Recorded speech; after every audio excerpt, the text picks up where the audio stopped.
परीक्षित महाराज महाभागवत हैं, लेकिन हाँ आज के युग में सोच समझकर क्षमा करना चाहिए। रहने के लिए 5 स्थान दे दिए।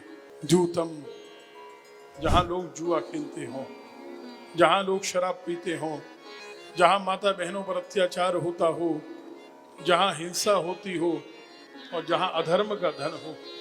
एक बात आपसे कहें, अगर घर में अधर्म का धन आएगा ना सज्जनों, तो बाकी 4 बुराई भी अपने आप आएंगी। ध्यान से देखना, ये 4 बुराइयों की जड़ अंतिम वाली है अधर्म का धन। इच्छा अगर मन में लोभ आएगा ना कौड़ी का भी,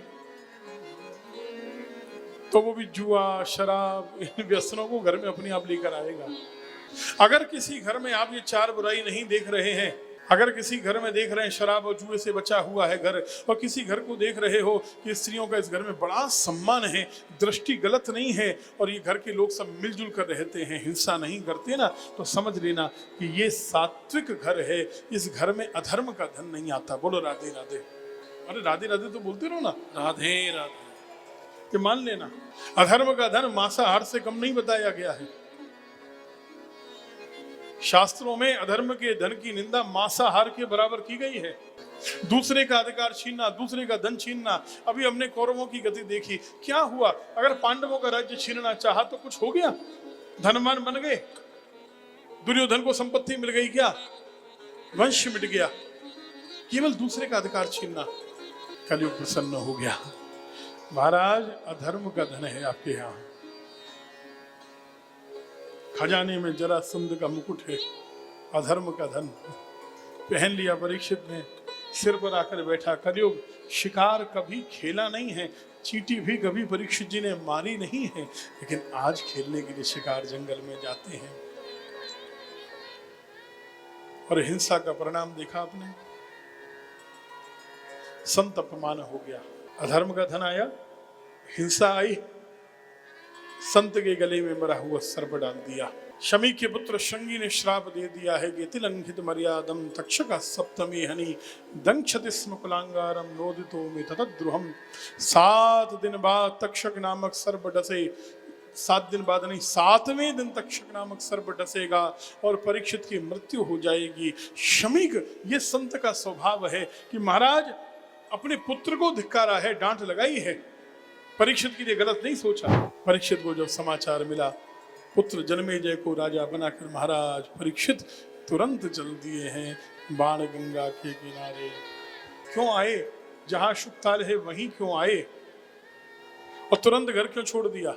क्योंकि 1 महीने की श्री भागवत कथा जब गिरिराज जी में प्रकट हुई, दुनिया की पहली भागवत कथा श्री गोवर्धन गिरिराज जी में प्रकट हुई है, उस समय परीक्षित महाराज को गुरु शांडिल्य जी ने कहा था कि तुम्हें सप्ताह विधि से भागवत श्री कृष्ण स्वयं सुनाएंगे। किस रूप में आएंगे कन्हैया? बोले नंद नंदन रूपस्तु श्री शुको भगवान ऋषि।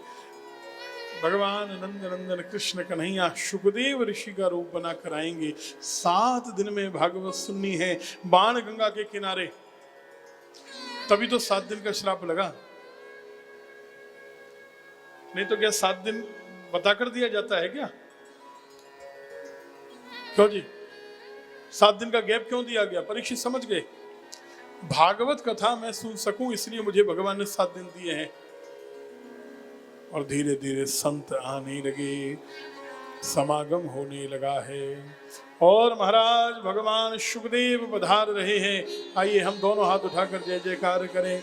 श्री शुकदेव भगवान की जय, श्री शुकदेव भगवान की जय।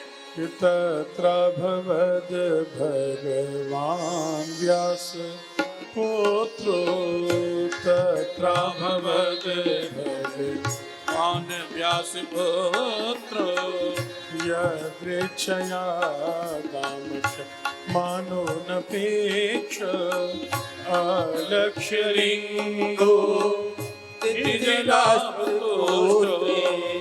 मृतस्य बाले प्रवधूतवेश श्री कृष्ण को हरि मुरारे हे नाथ नारायण वासुदेव श्री कृष्ण कृष्ण गोविंद हरे मुरारे, कृष्ण गोविंद हरे मुरारे, हे नाथ नारायण वासुदेव, हे नाथ नारायण वासुदेव, श्री कृष्ण गोविंद हरे मुरारे, हे नाथ